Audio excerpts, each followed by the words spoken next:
Think about the history of humanity. For 99.9% of the history of humanity, life sucks.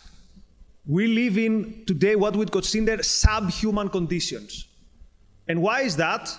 Because we hadn't understood what type of beings we are and what do we need in order to live a good life. So capitalism comes after another great achievement, which is the Enlightenment, where people figure out two things. The first is that we live in a world that is ruled by relations of cause and effect, that we can understand things because we have a mind. And this mind is our tool of understanding how this world works, but also how we can change this world. That was the one great achievement. The second is that to do that, we need freedom. So an achievement on the level of thought, what type of world we live in and what type of beings we are, combined with a political achievement, which is, therefore, this type of being needs to be free. This is what capitalism, in very simple terms. It is not a perfect competition or whatever the economists will tell you. First and foremost is, what type of being are these humans and what type of life, what type of environment do they need in order to live and thrive? So capitalism is this environment, this playing field in which human beings can live a good and flourishing life. That's how I understand it in very simple terms. I'm picking up on your comments about the modern intellectual zeitgeist and university teaching, but this stretches all the way through secondary, primary.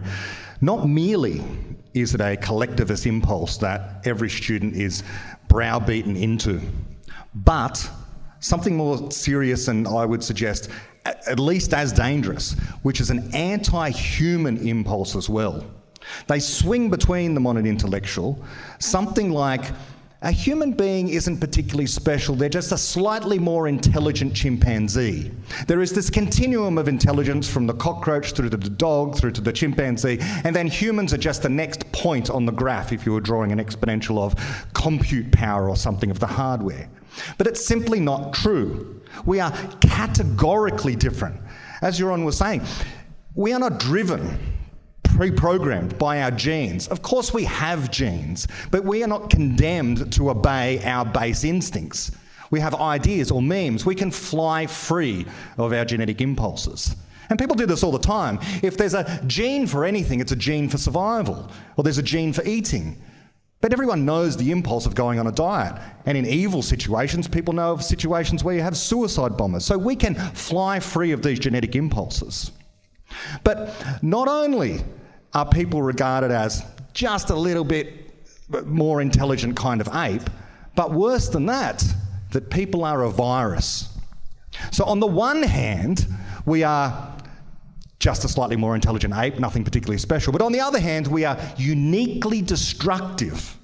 Now, if we are uniquely destructive, and let's give the people credit who say that, where does this unique capacity for destruction come from? It comes from great power and wealth, and where does that come from? Well, it comes from our capacity to do the thing that no other creature has ever been able to do on this planet. Generate grand explanatory theories about anything, absolutely anything. The phenomenal thing about this human mind is it begins to reflect the rest of physical reality. We can point telescopes to the other side of the universe, essentially, and detect these things called quasars, quasi-stellar radio sources, things that look a little bit like a star. And we can figure out what those things are. Black holes that are absorbing material into them and shining brighter than many, many galaxies. Inside of our minds, we can build a model that over time comes to resemble the physical reality there on the other side of the universe about an event that happened billions of light years away, billions of years ago. This is a phenomenal fact about what human beings are that no chimpanzee or dog or cockroach even approximates. And that capacity not only allows us to generate knowledge, but the knowledge allows us to generate wealth. And wealth, defined non-parochially, is something like the repertoire of physical transformations we are able to enact which means the amount of things we're able to do, we might have the idea that we want to, let's say, go to Mars, we might have the theoretical basis about how to go to Mars, but we might lack the wealth. We might not have the resources yet to do it, and so we need to generate the wealth to do that. Wealth generation is at the heart of how it is that we make progress in an enlightened society. Many other societies have almost become enlightened over time, but have fallen by the wayside. Athens is a good case in point. What happened to Athens? There was a flourishing for a time, a tradition of criticism where people were arguing with each other about how to improve ideas in that society. Then things went wrong. We can draw a bright line between places that tend in the direction of wanting to improve their ideas and other societies that want to remain in stasis, stagnation, who adhere, for example, to a holy book, who adhere to a political doctrine, and do not want things to change there. And so therefore, you can't have free speech in such societies, you can't have democracy in such societies, because anything that challenges the status quo would immediately lead to an enlightened society such as ours. And these are the genuine enemies that we're encountering at the moment. And so I say we were going to talk about more than just capitalism here, and so it might be a useful point at which, given we are in Sydney and given we're in Australia, we're just having great problems at the moment finding political clarity on the issue of the one democracy, the one shining beacon of the Enlightenment that exists at the moment in the Middle East, in that part of the world. And yet, for some reason, our political leaders have become incapable of standing up and supporting Israel against the forces of stasis, stagnation, violence, death, and poverty. Can you explain, I'll throw this to you, Ron, first, can you explain why is it that in a place like Australia, which is an otherwise beacon of democracy and progress and so on and so forth, nonetheless still have our so-called intellectuals especially, but our political leaders can't find it within themselves to stand up in front of the population of Australia and say, we are on the side of Israel and to hell with Hamas, Hezbollah, etc. Yeah, I mean, I don't think Australia is unique in this case. I think this is common throughout the Western world. The United States may be a small exception, but even there, not consistently. But certainly the entire Western world, the entire set of countries that one would consider relatively free democratic societies, liberal democracies, are all basically unwilling to stand up and unequivocally side with Israel when Israel deserves their unequivocal support. And I think the reason for that is simple. We really can't even stand up for our own system, right? We have no understanding of why our system is good, why our system is right, what is good about Australia, what is good about the West, what is good about the Enlightenment, what is good about capitalism. We have no willingness to defend any of those things. Why would we be willing to defend it on the other side of the planet in the Middle East of all places?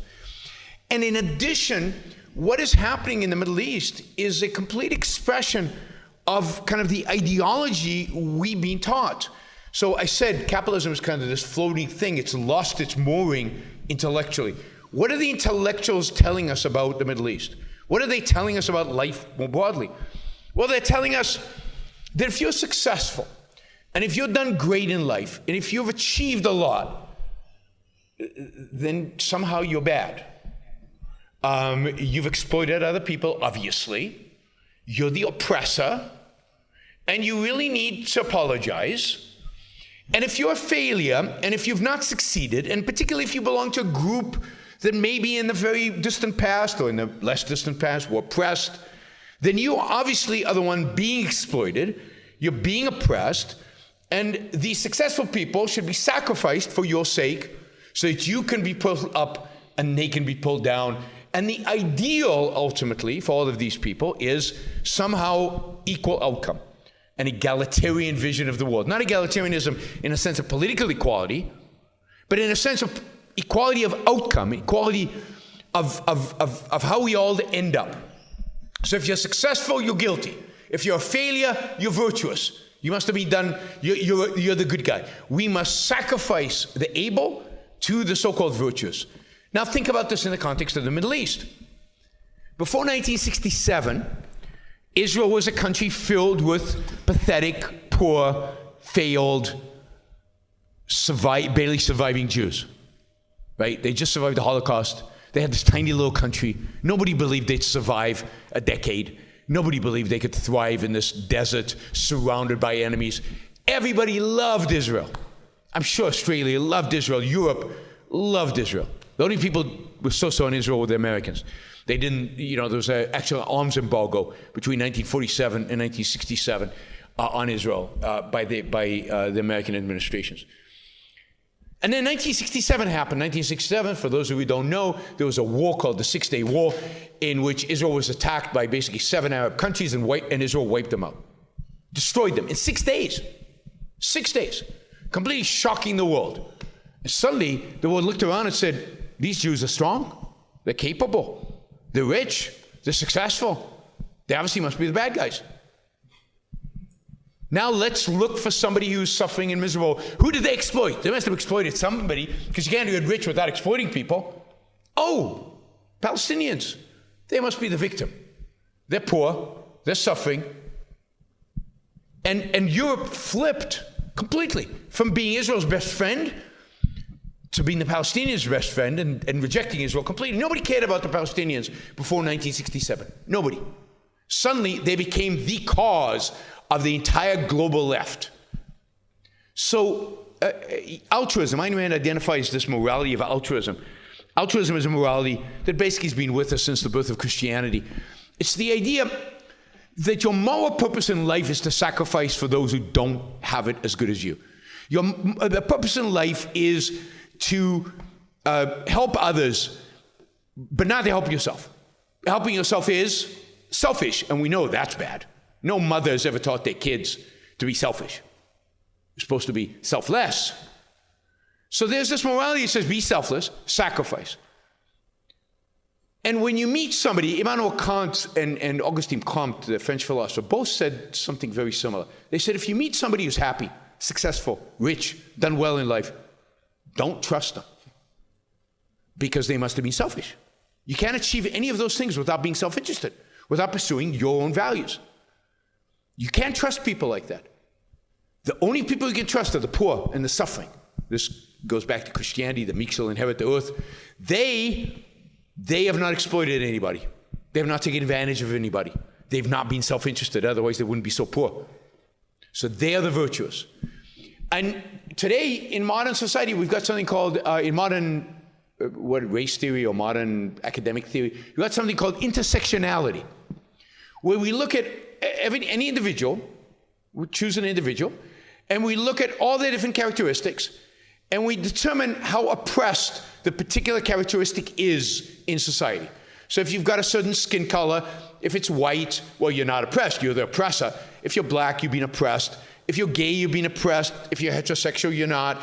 And you add up, everybody gets a score, right? And the more oppressed you are, the more we love you. And the more unoppressed you are, the more successful you are, the more we hate you. And the Israeli-Palestinian whole issue fits perfectly into that. How can we defend, how can we argue for a country that is so technologically advanced and sophisticated as Israel, and as rich as Israel is? We can't defend that. And their enemy are these poor, miserable Palestinians. I mean, your heart goes to the poor and miserable. You can't defend the rich and successful. It goes against everything we are taught at our universities. It goes against our moral code that we've held for 2,000 years. And so it's not surprising at all. Again, what we need to reestablish in the West are the pillars: reason, self-interest. Those are the pillars that established where we are today. Once you take those pillars away, all hell breaks loose. And what we see today in the world is all hell breaking loose.